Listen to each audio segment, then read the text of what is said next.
He told me over takeout noodles that I'd never do better than him. His exact words, "You'll always be chasing men like me, but you'll never catch one." The cruel smile on his face burned into my memory as he twirled lo mein around his fork like he hadn't just shattered my heart into pieces. Marcus had this way of making every insult sound like helpful advice. 3 years together, and this was how it ended, with Chinese food getting cold on my coffee table and his voice echoing through my tiny apartment. I laughed in his face because what else could I do? The alternative was crying, and I refused to give him that satisfaction. But after he packed his things and left, taking half my Netflix passwords and all my self-worth with him, I did cry. I sobbed until my mascara stained my favorite pillow. The worst part wasn't losing him. It was believing he might be right. Maybe I was too ordinary, too plain, too much of everything he didn't want. That night, I stared at the ceiling, wondering if I'd ever prove him wrong. The next morning felt like walking through fog. I dragged myself to the bathroom, avoiding the mirror because I knew I looked like a disaster. My phone buzzed on the nightstand, and I almost ignored it, but something made me check. A text from my best friend, Sarah. "Girl, you need to see this." Attached was a screenshot that made my blood freeze. Marcus had already updated his dating profile. Single, ready to upgrade. The bio made my stomach drop, but what came next was worse. Under job title, he'd listed my position at Henderson Marketing, my actual job, the one I'd worked my way up to over 4 years of late nights and skipped lunches. I hadn't even officially quit yet. Hell, I hadn't even planned to quit at all. But there it was, bold as brass, like he'd already claimed my entire life as his own. My hand shook as I screenshotted the profile. This wasn't just moving on fast. This was strategic. This was calculated. This was Marcus planning his next move before he'd even finished destroying me. By Monday morning, my world had tilted completely off its axis. I walked into Henderson Marketing trying to act normal, but my boss Jennifer called me into her office before I even reached my desk. She was practically glowing with excitement, which made my stomach turn. "Maya, I have the most wonderful news," she chirped, gesturing for me to sit. "Your boyfriend applied for this senior account executive position. Isn't that sweet? You two working together?" I felt my face go numb. "My boyfriend?" I managed to croak out. Jennifer nodded enthusiastically, pulling up an email on her computer. "Marcus Williams? He mentioned you specifically in his cover letter, said you'd recommended he apply. I think it's so romantic when couples support each other's careers." She was already scheduling his interview, talking about team dynamics and how cute it would be to have a power couple on staff. I nodded along, my mind racing. Marcus didn't just want to replace me in love, he wanted to replace me at work, too. Just before you continue to watch, please subscribe to this channel and like this video. It would encourage and help us keep creating amazing content for you. All right, back to the story. I made a decision that would change everything. Instead of telling Jennifer we'd broken up, I smiled and said, "That's wonderful. I'm so supportive of his career goals." The lie tasted bitter, but it also tasted like opportunity. If Marcus wanted to play games, I'd show him what a real strategist looked like. The interview was scheduled for Thursday, and I had 3 days to prepare. 3 days to decide whether I'd take the high road or the road that led straight through his ego. Wednesday night, I stayed late at the office, volunteering to review portfolios for the hiring committee. Jennifer was thrilled. She always said I had an eye for talent. Marcus had submitted his materials that morning, confident as ever. As I opened his folder, I felt a familiar twist in my stomach. His resume was impressive enough, full of half-truths and inflated achievements I'd helped him craft during our relationship. But when I clicked on his project portfolio, my jaw dropped. This was going to be easier than I thought. Marcus didn't get the job. The interview lasted exactly 12 minutes before Jennifer politely but firmly escorted him out. He assumed I'd sabotaged him, of course. His angry texts started before he even left the parking lot. "What did you tell them? I know you ruined this for me. You're so petty and vindictive." I let him rant, knowing the truth would sting worse than any revenge I could have planned. The reality was beautifully simple. Marcus had uploaded the wrong file. Instead of his carefully curated project portfolio, he'd submitted a document titled Dating Strategies: How to Keep Her Desperate. 23 pages of manipulation tactics, including gems like make her feel lucky to have you and always have a backup plan, other women. The hiring committee had read every word before the interview even started. Jennifer later told me it was the most unprofessional thing she'd seen in 15 years of hiring. Marcus had sabotaged himself and he didn't even know it. The following week brought a new level of humiliation I hadn't expected. Marcus's friends launched what could only be called a smear campaign across social media. Posts about me being toxic and clingy appeared on Instagram, Facebook, and Twitter. Screenshots of private conversations taken out of context, photos from our relationship with cruel captions, even fake reviews on my professional profiles. They called me desperate, crazy, a career killer who couldn't handle rejection. I tried to ignore it, but the harassment followed me everywhere. Coworkers started giving me strange looks. My mom called after seeing a particularly nasty post shared by Marcus's cousin. "Honey, are you okay? Someone's saying terrible things about you online." Her worried voice broke something inside me. I'd been trying to take the high road, to move on gracefully, but Marcus and his friends had declared war. If they wanted to play dirty, I was about to show them what dirty really looked like. I spent an entire weekend organizing my ammunition. Screenshots of every manipulative text Marcus had sent me over 3 years.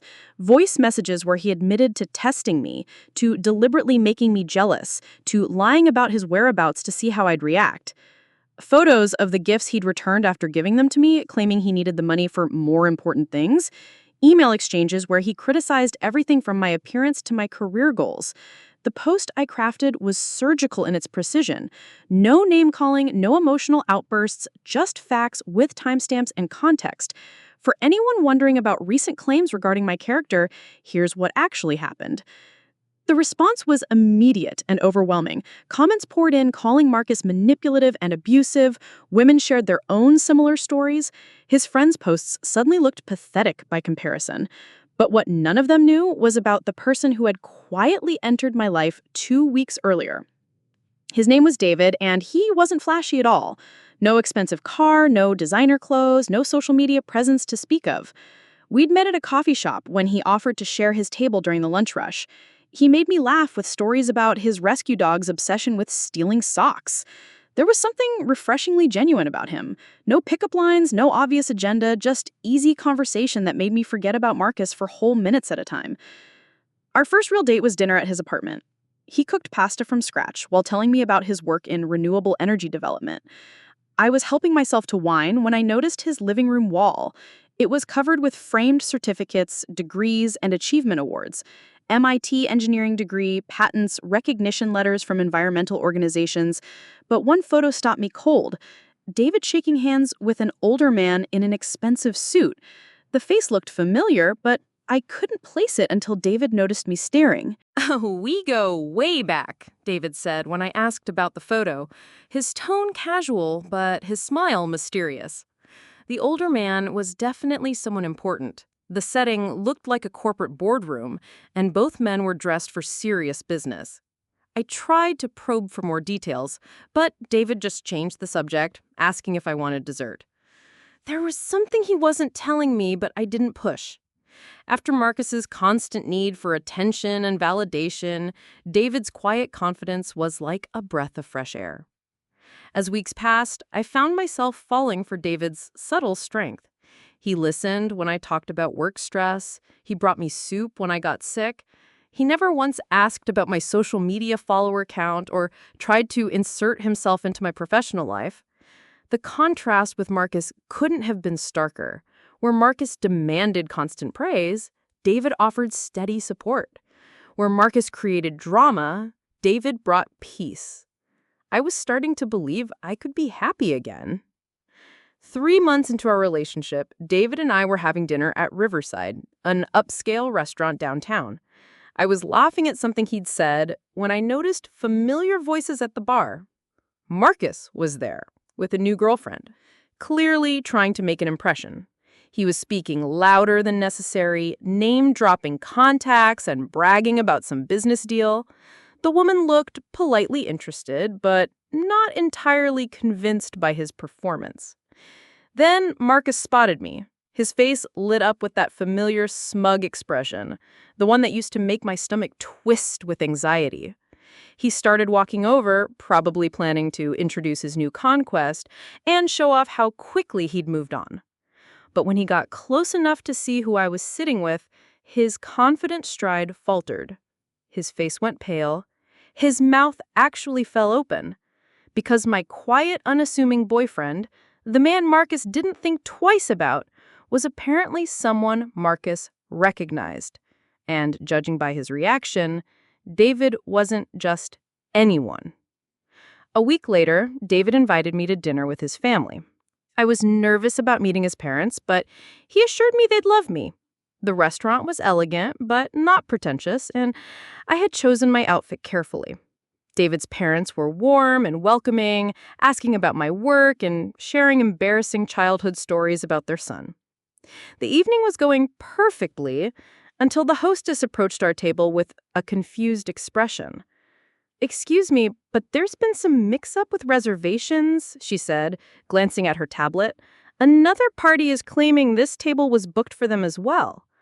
Before David's father could respond, I heard a familiar voice behind me. "There must be some mistake. The Williams party has this table reserved." My blood went cold. I turned around to see Marcus's parents approaching, led by his mother, Patricia, who'd always been polite but distant during our relationship. The realization hit everyone simultaneously. Patricia Williams stopped mid-sentence when she saw me, her eyes widening with surprise. David's father stood up with a warm smile, extending his hand to Marcus's parents. "Robert, Patricia, what a wonderful coincidence!" The pieces clicked together like a puzzle solving itself. David's family and Marcus's family knew each other, well enough to be on first-name terms. As the parents chatted and sorted out the seating arrangement, Patricia leaned over to whisper in my ear. Her words were soft but clear. "You've certainly upgraded, dear."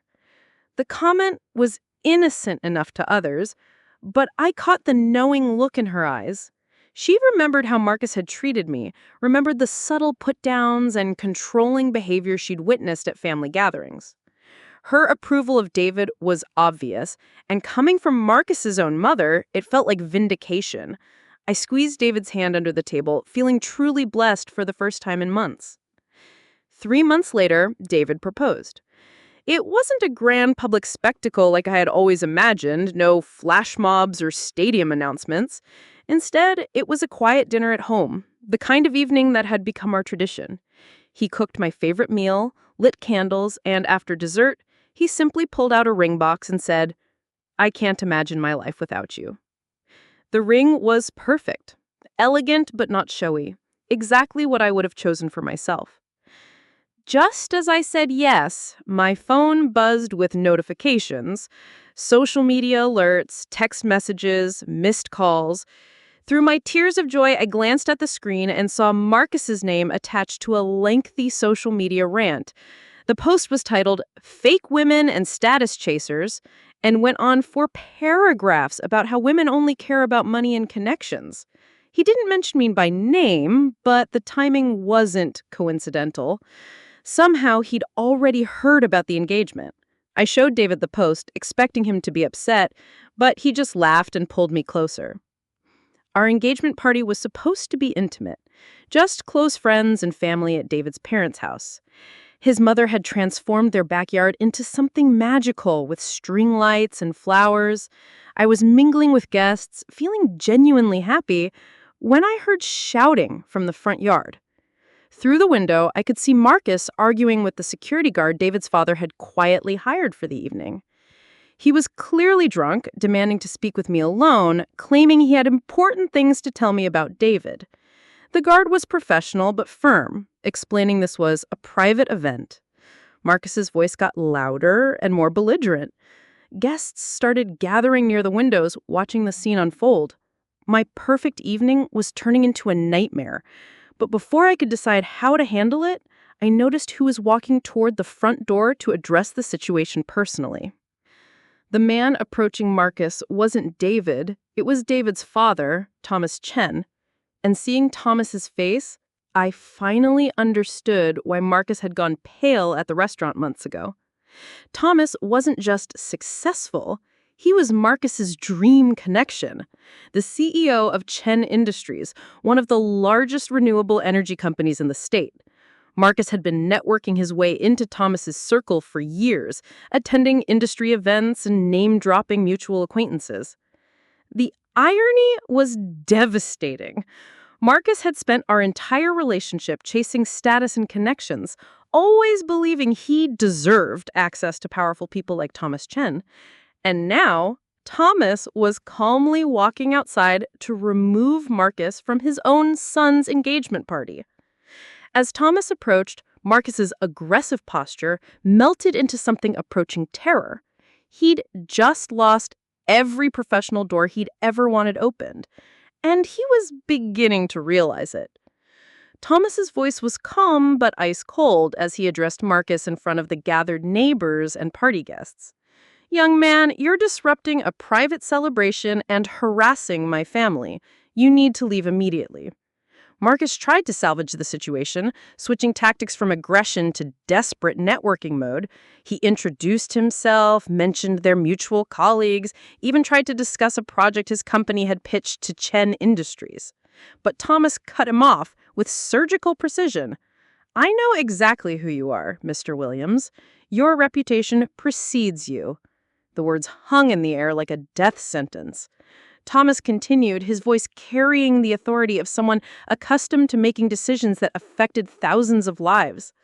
"Based on your behavior tonight and what I've heard about your character, I can assure you that every professional door in this industry will remain closed to you." Marcus staggered backward like he'd been physically struck, finally understanding the magnitude of what he'd lost. Within hours, clips of Marcus's meltdown were circulating online. Someone at the party had recorded his shouting match with security, and another video showed his interaction with Thomas. The same internet that had once mocked me based on his friend's lies now turned its attention to him. Comments ranged from embarrassed cringe to outright ridicule. Professional contacts started distancing themselves. Industry groups quietly removed him from networking events. But the direct message I received that night shook me more than all the public drama. It was from Stephanie, the woman I'd seen with Marcus at the restaurant months ago. Her message was simple but urgent. "We need to talk. He's telling people you seduced David away from me, but I know that's not true. There's something you should know about what he's planning." My hands trembled as I typed back, agreeing to meet the next morning. Marcus wasn't finished with his revenge, and Stephanie had inside information I needed to hear. We met at a quiet cafe across town where no one would recognize us. Stephanie looked exhausted, her eyes red like she'd been crying. She apologized for the awkwardness of the situation, but said she couldn't stay silent anymore. "I broke up with him after seeing those videos," she explained. "But before I left, I found some things on his computer that you need to know about." The story she told made my blood run cold. Marcus had been obsessively tracking my social media, screenshotting my posts, even creating fake accounts to follow David's family members. He'd discovered the engagement before David and I had announced it publicly. Worse, he'd been planning to disrupt the wedding itself. Stephanie showed me printouts of his browser history, searches for wedding venue security, guest list information, even legal loopholes about disrupting ceremonies. This wasn't about love or jealousy anymore. This was about destroying my happiness at any cost. Stephanie and I formed an unlikely alliance that day. She felt guilty about dating Marcus so soon after our breakup, and she wanted to help protect me from his escalating behavior. She revealed that Marcus kept multiple social media accounts, including several fake profiles he used to harass his ex-girlfriends. The things she showed me were disturbing. Months of stalking, manipulation attempts, and elaborate schemes to win women back or punish them for leaving. The most chilling discovery was a detailed plan he'd written. titled Wedding Disruption Strategies. He'd researched everything from legal technicalities to physical security measures. One bullet point read, "Make sure she sees me walk down the aisle, because it should have been me." The plan included backup locations he'd scouted, alternative routes to reach me if his first approach failed, and even contact information for tabloid photographers who might pay for exclusive photos of the drama. David and I immediately hired professional security for the wedding, but we decided not to alert Marcus to our preparations. We kept the venue location private, shared only with immediate family and closest friends. RSVP responses were verified twice, and we arranged for plainclothes security at every entrance. I tried to focus on wedding planning, but Marcus's threat loomed over every decision. The night before the ceremony, we were staying at a hotel near the venue when someone slipped an envelope under our door. My name was written across the front in handwriting I recognized immediately. Inside was a single sheet of paper with a message that made my skin crawl. "I'll make sure he sees you walk down the aisle, because it should have been me." The note was unsigned, but Marcus's distinctive handwriting was unmistakable. David immediately called security while I tried to control my shaking hands. Our perfect wedding day was starting with a threat. The morning of my wedding, I woke up determined not to let Marcus steal this moment from me. David had arranged for extra security without making it obvious to our guests. As I got ready with my bridesmaids, I pushed thoughts of Marcus away and focused on the love and support surrounding me. The dress was perfect, my makeup was flawless, and for the first time in months, I felt truly beautiful and confident. But as we arrived at the venue, chaos erupted in the lobby. Shouting voices, security guards speaking urgently into radios, and guests gathering in worried clusters. My heart sank as I realized Markif had somehow found us. He was there, trying to force his way into the ceremony, demanding to speak with me before I made the biggest mistake of my life. The security guards were holding him back, but his voice carried through the building, disrupting what should have been the happiest day of my life. What happened next surprised everyone, including me. Before security could fully remove Marcus from the building, another man burst through the front doors. Marcus's own father, Richard Williams. I'd only met him a few times during my relationship with Marcus, but he'd always been polite and reserved. Today, he looked furious in a way I'd never seen before. Richard grabbed his son by the collar, his face red with embarrassment and anger. "You embarrassed this family for the last time," he said, his voice carrying across the lobby. The contrast was stark. The dignified businessman I remembered had been replaced by a father whose patience had finally snapped. Richard physically dragged Marcus toward the exit while apologizing to everyone present. The scene was both satisfying and heartbreaking to watch. Even Marcus's own family had reached their limit with his behavior. But Richard's shock at discovering who I was marrying was even more dramatic than his son's removal from the premises. When he saw David's father, Thomas, greeting wedding guests, Richard stopped mid-stride. The realization that his son had been harassing the daughter-in-law of Thomas Chen, one of the most respected businessmen in the state, hit him like a physical blow. His face went from angry red to ashamed pale in seconds. Richard approached Thomas with the bearing of a man preparing for professional suicide. The conversation was brief, but devastating. Thomas's polite but ice-cold reception made it clear that any business relationship between their families was permanently severed. Richard's company had been hoping to partner with Chen Industries on several upcoming projects. Those hopes died in that hotel lobby, killed by his son's inability to accept rejection with dignity. As I finally walked down the aisle, my heart was full, despite the morning's drama.